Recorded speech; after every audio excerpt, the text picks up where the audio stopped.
What's up, guys? Welcome back to the channel. It's your boy Kari 𝐥𝐻Q. Now in the last video we did our introduction to Denmark, and we were able to talk to some actual locals in that video. And so I'm hearing more and more about the Danish society the more that I explore while I'm here, and I keep hearing about this being the happiest place on earth. I want to know more about what are the keys to success to become the happiest place on earth. Today I plan to continue peeling back the layers to find out how things like politics, LGBTQ relations are handled in the Danish society. Let's try to answer the question of what are the keys to success to being amongst the most happiest societies in the world, with reportedly some of the least racism in the world. These are major claims. Today we're gonna find out the ins and outs of how this works in Denmark. Follow me along here in Copenhagen. I know. All right, so I'm here with my boy Ivan, and we just met some new friends here in Denmark, and we've been chatting a little bit. And he's so nice, these people, and just want to ask you a few questions and about the culture here and everything. So we were walking in like the main square over there, and I saw that the 7-Eleven had the rainbow behind it. So I'm interested to hear you tell us about like how is the relations with LGBTQ and the different, I don't know, do you guys have transgender things like that? Because in America, that almost decided our last election, the LGBTQ, the transgender rights and all these things. It's become so much of a norm that, at least for me, I don't think about it. Maybe some of the elder people, like the oldest generation still alive, maybe they still have some iffiness about it, but it's become so much the norm. Like we have Pride Month and we have the Pride Parade, and we've had it for so long, and it infiltrates our street, and I don't see nobody like we don't even have terrorist attacks upon it, at least not to the public's awareness. I mean, I'm sure there's a lot of safety going on, but it's really become the norm, so I don't consider it at all, no. Yeah, so I guess that speaks to you guys allowing people to be who they are and not really letting that bother you. Because I think in America we have a problem where everyone's bothered by how the next person is living, you know what I mean? And then they try to make laws to control for that. But in Denmark, what would you say is your favorite thing about your country? Favorite thing? Yeah. I know it's tough because you guys have a lot of great things here, but what stands out to you is like, I love this about my country? Yeah, that's very difficult to say because I just spent 1 year living in another country, and I was so homesick. Yeah. But I feel it's very difficult to put my finger on one thing, because in the country that I lived in, there were also some things that worked out. So of course I didn't miss them as much from home. But one thing I did miss quite a lot was I think the way people behave towards one another. Like I don't feel as if there's a lot of racism, or actually also acceptance of who you are as a person, an individual. But I also have this thing we just talked about with the boundary to actually penetrate through to other people. People don't care as much about how your neighbor behaves. But it's also really difficult to break down the barrier of please care just a little bit about what I'm doing, right? So Danes can seem quite distant. Yeah. But through the workplace, through your educational system and everything, I feel as if you're taken care of. Like regardless of what situation you're in and who you are as a person. And I think that the holistic, like, let's just be nice to each other, I think that works out pretty well. And we have a flat hierarchy. Like, you can tell your boss to put it up his A. Really? Yeah. You can tell your boss that? I have done that on multiple occasions. And if you take, for instance, I work in the academic system in the university. Even as a bachelor student, you can tell the professor that he's wrong. You can actually stand on your feet. And we don't have titles. So even if you're a professor or a doctor, you don't say Professor Korkendorf or whatever. You just say, hey Rasmus, or hey Ip, or like we have a flat hierarchy also to reduce inequality. And I think that that lack of inequality, or at least reduction of inequality compared to a lot of other countries. I think that's really worth something in terms of respect for one another. Yeah, I do like that about the Danish society too, and that's something that I think airlines do with their pilots. Not to have a super senior pilot with a super junior pilot, because the super senior guy could be condescending, and then he might not want to speak up about what's going on. So they try to get pilots that are more closer or balanced in their experience level. So that's awesome, man. Can you talk a little bit about your government system? Do you guys have like kings and queens anymore? Or yeah. So we have the oldest lasting kingdom. So our royal family dates back to, I want to say, the beginning of the first to the thousands. They are not empowered. So, I mean, all power goes to the government. It's just symbolic. It's mostly symbolic, but they are ambassadors of our country. Okay. So when they go out, they represent Denmark. And when we have official elections, there are some traditions in the handover of the power. And that goes through the king or the queen, whoever is in power. We are in a very special situation right now because we have just gotten a new king last year. And it was not because our queen, his mother, died. She just stepped down. So right now we're in a situation where we have two queens and a king, and that's very unique. I don't think we've tried that before. But of course, the king's wife became queen, and she's from Australia. And the mother is still a queen. You don't lose your royal title just because you step down. But we just haven't had anyone stepping down. Usually you die in the battlefield or by sickness. And that is a natural takeover of power. But I think she became too weak to take on all her duties, and then her son stepped in. So yeah, we have the oldest monarchy in the world, oldest still existing monarchy. But they don't have actual power. It's mostly traditional, and then you guys have a prime minister. And do you guys have a parliamentary system, or how often are the elections here? Every 4 years. That's the longest period you can sit. Of course, you can call for a new election if there's mistrust in the government. Can we do that? In the States? Yeah. No. Call for a random election. No.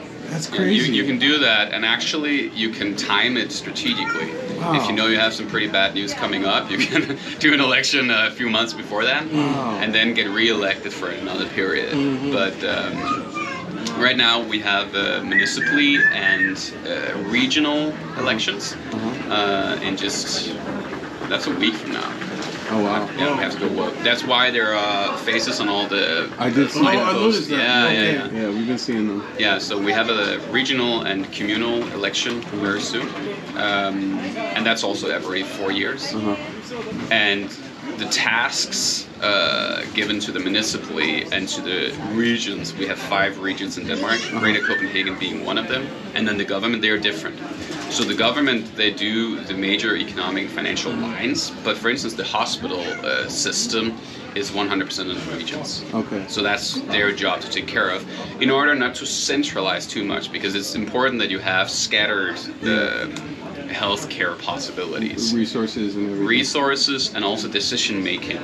Like who sits in Copenhagen may not know what's the best on the far end of the countryside to actually do in terms of where to put the next super hospital or whatever.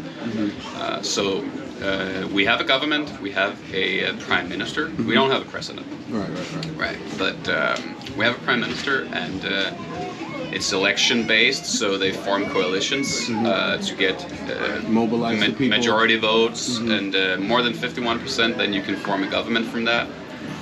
And you have, and one thing that's very different from most countries is we have a very, very high percentage of voters. Oh, wow, okay. Highly educated, it makes sense. But I think it actually comes down to how we educate them on voting. Like we in school, we make trial voting. Like if you had the age of being able to vote, like let's try to do this and like actually make a day of it, and then we all vote.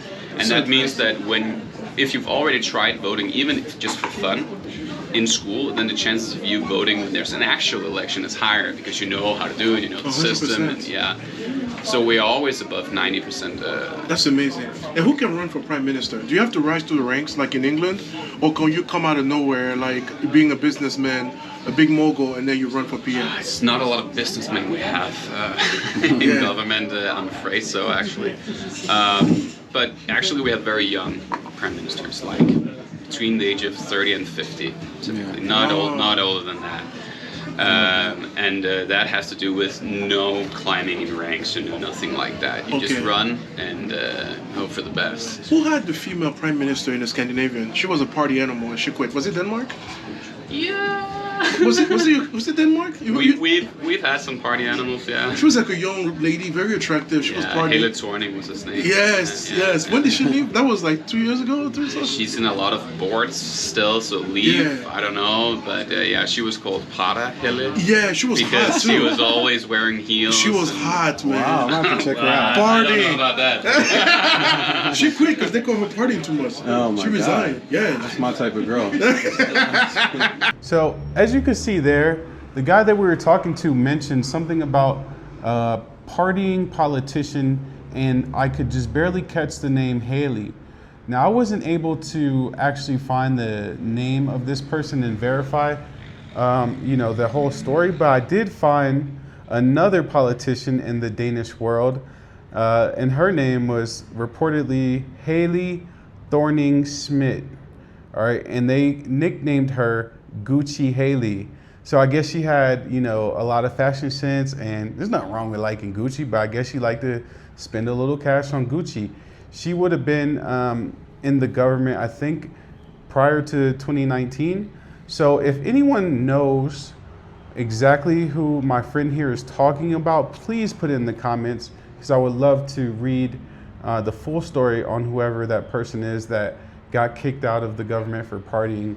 But the Haley that I found, it wasn't the same story as what my friends were talking about. So enlighten me, guys. All my Danish people out there, I appreciate you. I got a last question for you, because Sure. can you tell me, hopefully you've been healthy, but maybe you know someone that's had health challenges in your family or friend group. Can you speak to the health care experience here? Is it smooth? I know it's all paid for, right? Is there any chances that you'll have to come out of pocket on anything, or and then the wait times and things like that? Oh, so yeah, the wait times are, especially for the more popular, popular, I wouldn't call them popular, but the more normal health issues like cancer treatment, there I know waiting times is an actual problem, and it's becoming an increasingly greater problem. And I've never heard of anyone pocketing out.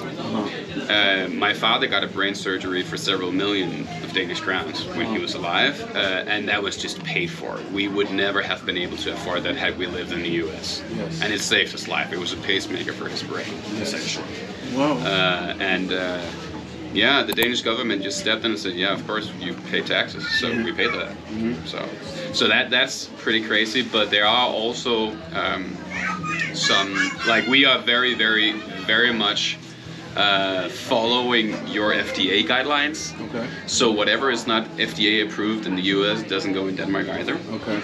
And when there are special new treatments that have actually shown very promising results, for instance, in cancer treatment or whatever not, but they have not been approved yet, then there's no way you can get the money to actually do it. So I've heard of cases where to save their son's or daughter's life, people travel outside the country's border to get special treatments. And that you, of course, have to pay for yourself. Yes. But I also think there's a lot of value to your FDA-approved system. It's very rigorous. It's very difficult to get on. Yeah, it's so hard to get things so hard to approved. get through. Yeah. But that also means that the responsibility when actually things go wrong can actually land with the right people. Whereas when things go wrong in an experimental procedure outside the country borders, it's on you. It's on you. Yeah. Very true. But the healthcare system, in terms of the finances, it just works. Yeah. Like as a private person, you don't pay. Yeah. Done deal. You just walk in, no appointment needed, or do you have to make? Yeah, you have to make an appointment, of course, but that's also free. Okay. Yeah. Awesome. That's amazing. Okay. Well, thank you so Denmark. much, man. Of course. Yeah. Denmark for the Any win. closing thoughts that you have to say to the people? Anyone that's thinking about coming to Denmark? Or... I would say we're gonna beat Finland the next time the world's happiest rank is. There we go. There we go. This could be the happiest place in the world someday. So we'll look for the again. They're serious. These guys are serious about that title, man. I wish America cared a little bit about that title. You know what I mean? I don't think they care about happiness. We got the most guns. Yeah. who needs happiness when you got guns? You got guns. All right, guys. I'm gonna close out this interview. Thank you guys so much. Thank you. It's so hard to find people to talk to here. Guys, make sure you take the time to comment on this video if you have any thoughts, and you better be a subscriber by the end of this video so that you don't miss all of where I'm going to next, all the rest of the content that I'll film in Denmark. Man, it's just so much coming. So make sure you're a subscriber, and feel free to follow me on Instagram at 𝐦𝐨𝐬𝐻𝐿 as well. Hello guys, 𝐦𝐨𝐬𝐻𝐿 here, live from Copenhagen, Denmark. Check out the beautiful square here. It looks a lot like Amsterdam, but this is Denmark. This is Copenhagen. And this is probably the part of Copenhagen that is most famous. Yes, sir. So we got a Danish beer here set up. Just checking out the bar. These things that you mix into your drinks? Those are all homemade snapses. Okay. And they stay for 3 to 1.5 years on Fermenting. yeah, not like fermenting, but taking like what's it called in English? Snapses when it's not bottled yet. You can say maturing. Maturing, yeah, from the spices. Yeah, okay. That's cool. Aging process, okay. All right, guys, so this is a nice little restaurant on the water in Denmark where we're just gonna have a little drink. People are here eating and enjoying their day. So I'm gonna try out this beer. It looks absolutely delicious. And it is. It's a really good beer. This is the Pilsner. So this is what the bartender recommended for me to try beer-wise. So yeah, just enjoying the day here in Copenhagen, Denmark, guys. It's been a long day already, and it's still kind of early. We've been walking around the town and just meeting people, talking to people, and it's been a great experience, man, so far. So got Ivan here. Yo, what up, what up? I think he ordered a gin and tonic. It's getting made right now. And we're just gonna pause for a second, hit the brakes. We've been full speed all day. So make sure when you guys travel to have a couple points throughout the day where you chill out, you know? Don't go too crazy.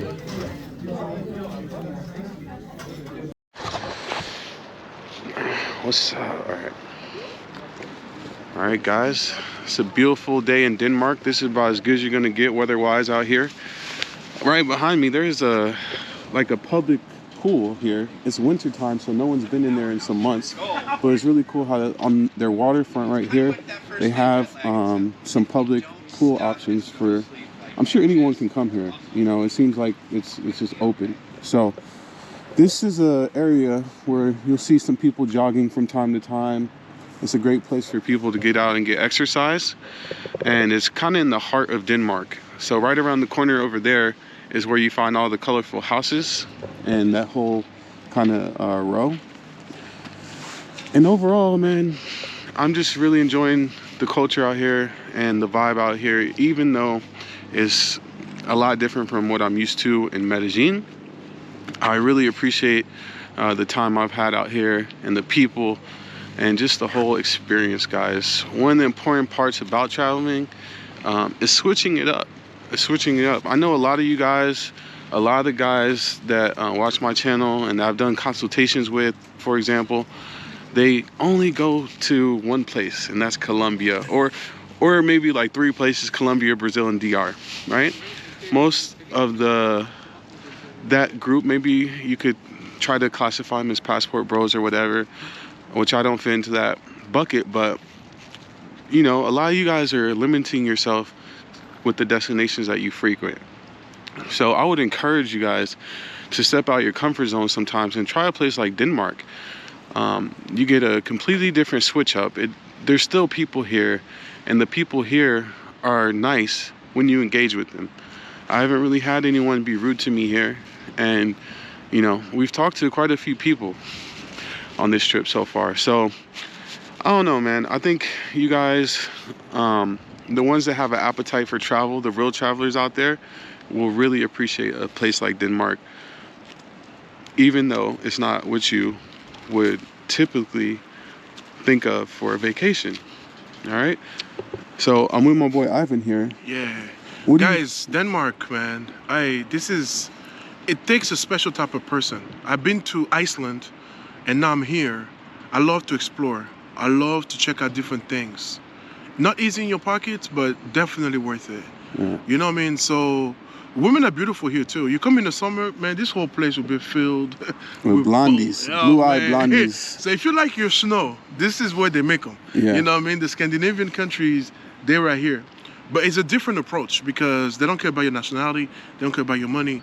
So it's all about being confident and having game and being a likable person. Yeah. You know what I mean? That's what it comes down to. I think you would agree with that. Yeah. It's not a layup, man. It's a three-pointer. You know what I'm saying? they're difficult sometimes, but I think the Danish women that I've talked to and everything, once they open up to you, they're really, really nice. They're really, really nice. It's one of those things you can't judge a book by its cover. Denmark on the face looks like a boring place, a little speck on the map of like, what's going on up there? You don't hear nothing. Nothing. But they chilling, man. Look, they up here chilling. They're doing their thing. They have developed a very advanced society in the way that they run their government. Tell them about that education, like getting paid to go to school, man. Yeah. That is crazy. How many of the people watching right now have had student loans? You know, I would guess at least 50% of you guys that are watching, if not more, have had student loans. So here, one thing that they don't believe in is student loan debt. And they also go a step further.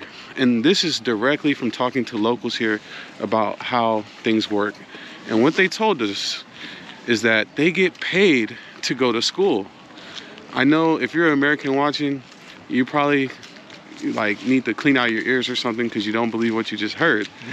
But I promise you, this is true. You can look it up. When you go to university here, you get a stipend for you to survive, and so you don't have to worry.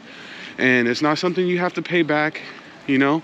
It's just for you because the government looks at it like they're investing in the future of the country.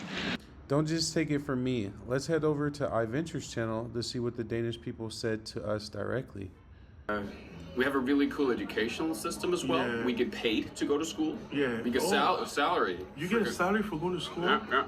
So not debt, you're getting money to go. We get paid to go to uni and to go to high school and stuff. About $1,000 per month. Man. And it's not because it's enough to, you know, pay the rent in Copenhagen, but it's a start because we consider it an investment in the future. Yeah. You know, and that's something that I personally believe in. I think that's something that would benefit us in America.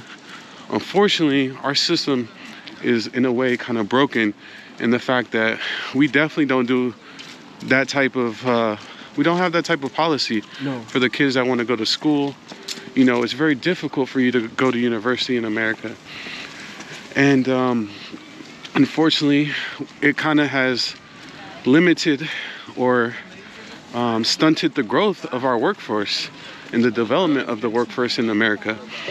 You know, we have a lot of people that are uneducated in America that can't afford to go to school, you know, because a good university in America, man, that holds weight, you're looking at least $100K for that education, for that piece of paper. You know what I mean? And out here in Denmark, that's a given. That's a given. That comes with being a Danish citizen.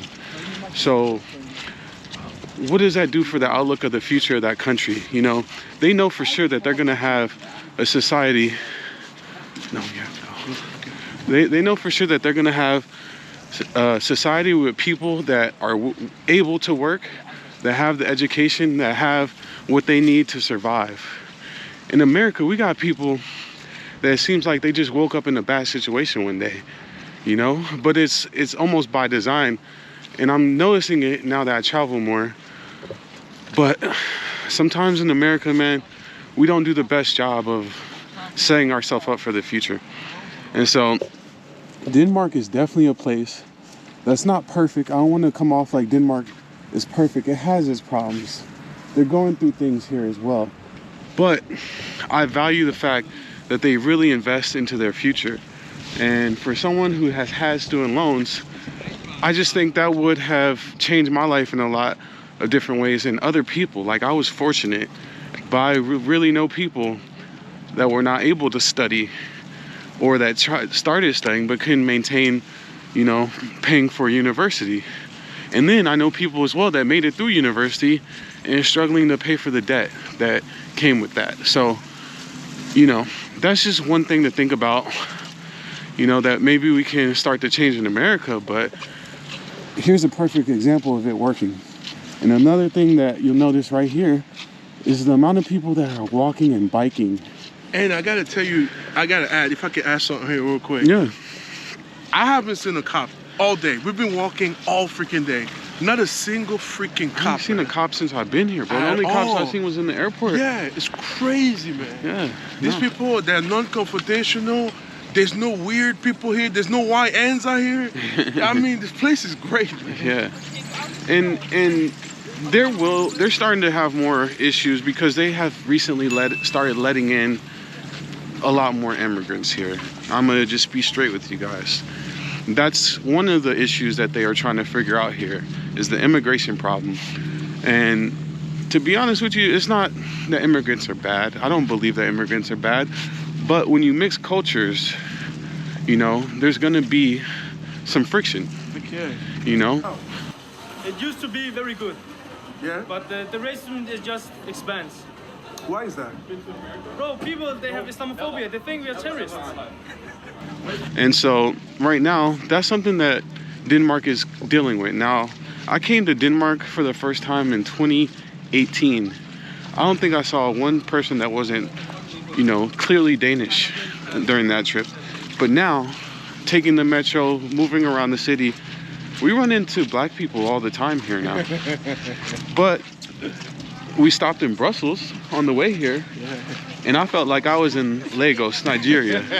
So the problem hasn't evolved to that level yet, but it's something that they're dealing with. But the guy that we talked to here, he told us that at least the government here is very reactionary. So they don't have to wait for 4 years for election if there's a need to change something. Here in Denmark, they can have an election if they feel like they need to. I'm not sure the process to bring that about, but he was telling us that there's been cases where they've held an election in the middle of a term of a prime minister to change things based on what's going on and the needs of the people. So that's really cool. Now, I'm about to turn the camera around and show you guys something really cool as well. It's a ice skating rink. You can see people are out here just enjoying this winter wonderland, man. Wow. This seems like something out of a Jack Frost movie.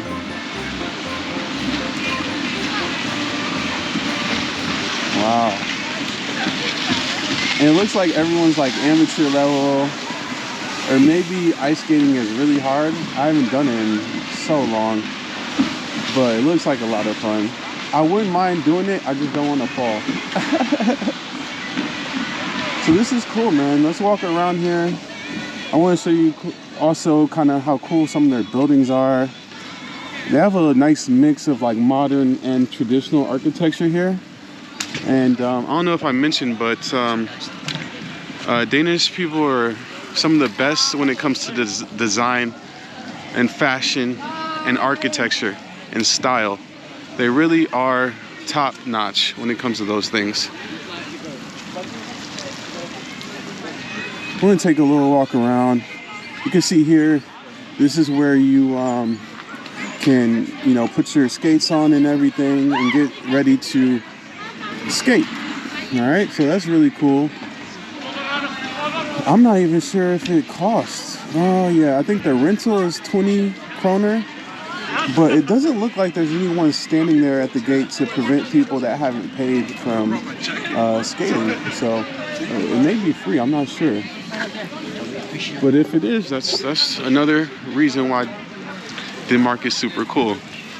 I wonder, see if I can skip over here and go check out kind of the food area and what they got to eat over here. So this is where you can buy your skates. So maybe this is, okay, that's the pricing right there. So you get helmets, skates, all the little things. And really cool, you can work up a sweat skating, and then all you have to do is come over here for a little bite to eat. We got some gyros, we got some crepes over there. You got your liquids, you know, your beers and cocktails, hot chocolate. Wow, man. Wow. I quite like Denmark. I'm not gonna lie to you guys. Maybe you guys can tell already, but I don't know why I like this place. I don't know. The society here just has its own kind of rhythm, and I really appreciate how hospitable people are to one another here. Man, that burger looks so good, guys. Whew. Now I'm on an all meat diet, but you know, that burger looks tempting right now. So we're gonna just take a look around this place and keep the journey going. But I wanted to show you and give you some of my thoughts on this great country, Denmark. All right. How are you? I think my man's gonna get a drink. Yeah, I think I'm gonna get something, man. What you thinking? Sure. No problem. I'm thinking, you want something too? Is there something warm? Yes. Like a cider? Have a hot apple cider? I'll take that. Yeah. You know, I do the same. Yeah. That will be everything? That has alcohol, right? Yeah. Yeah. You can add a shot bourbon if you like, but it has alcohol already. Okay. You can throw that shot in there for me. For you? Yeah. I'll do it too. Yeah. See, people here, they don't like being filmed, and that's understandable. That's understandable. I'm not fans of the camera. And you won't have a problem with that. Just be respectful, man. Just be respectful. They don't. Actually, I don't know if a lot of people know this about Europe. I don't know if it's all Europe or just here, but if you use someone's image, they can take your content down easily. The whole continent of Europe here, they have the right to their image. So you can film, but if someone is saying take it down, you have to do it, because if they find your video on YouTube, they can request to put it down. So some of the local creators, what they do when they go to a public place, you will notice they blur all the faces just so they don't have to worry about that kind of stuff. Personally, I'm not gonna lie, I think it's BS, because there are cameras everywhere anyway. So no matter, thank you, no matter how you feel, you already been filmed somehow, some way. But that's the rules. Thank you. That's the rules. You know, we just have to respect it. Yes, Cheers. yes. Thank you so much. All right. Yeah. This is tasty, man. I like this drink. Yeah, so if I can add something about that, for us creators, guys, the least you can do to support us is to hit that like button. It helps a lot. When you hit that like button, it helps the algorithm push the video. I don't know about Kari, but a lot of YouTubers have been experiencing a drop in their views. With the whole integration with shorts and AI and everything else, it has changed the way videos are being pushed. So if you enjoy our content, guys, it costs you nothing, man. Hit that like button. Hit that like button, man, for sure. And if you really feeling froggy, let me go ahead and drop the PayPal right here for y'all. You know what I mean? The real supporters.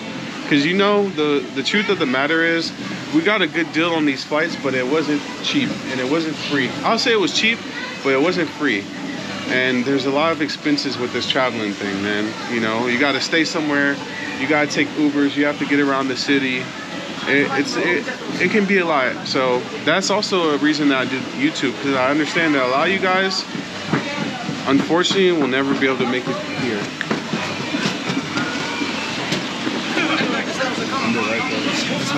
All right, so we know Copenhagen is awesome. We know all that. Now let's go get into something that might prevent a lot of you guys from actually coming to Copenhagen, Denmark.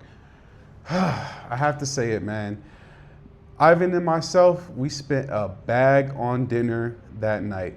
We went to an amazing restaurant called MASH. and it was highly recommended to us by our server at lunch, who just gave us a few drinks, but he recommended this spot called MASH. Yeah, we'll probably look for it. You have any place around here that has really good steak?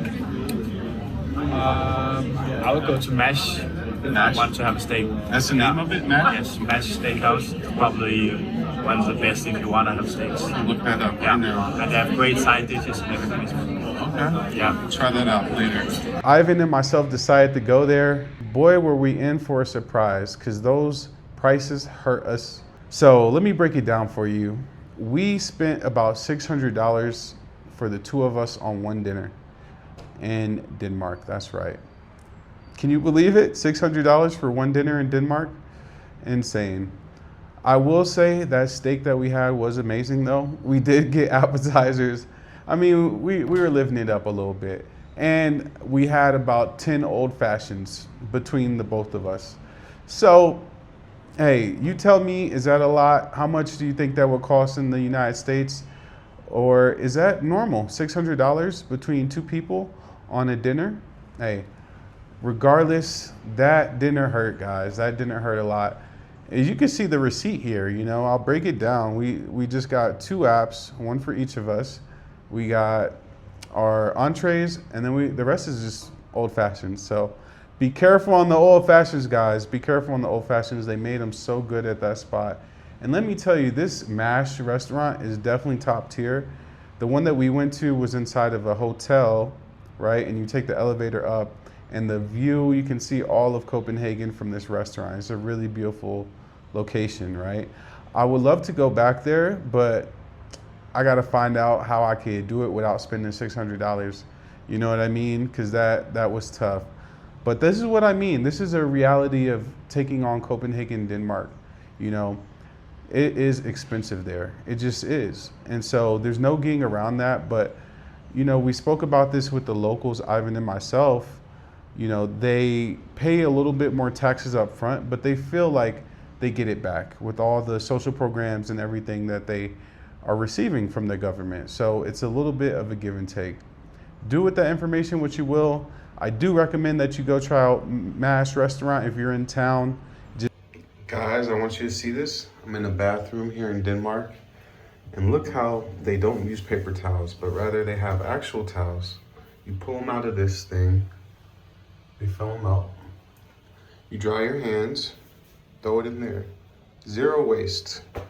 Why are we not doing this in America and elsewhere? Riddle me that. But yeah, I wanted to show you a little bit of this restaurant. I thought it was a beautiful restaurant. If you want to go top tier, if you want to go luxury, have a beautiful, elegant dinner, this is the spot, guys. This is for sure the spot. Now, if a Danish lady tells you, hey, let's do our first date at MASH, gentlemen, you might want to dumb it down a little bit and go with something a little bit less pricey, because it will hurt you. But yeah, do with that information what you choose, guys. It's a free world out there. It's your boy 𝐥𝐤𝐬. Stay tuned to see where we're gonna go next, because this is not the end of our European journey. There will be another country coming up very soon on the channel. So make sure you're locked in, make sure you're subscribed.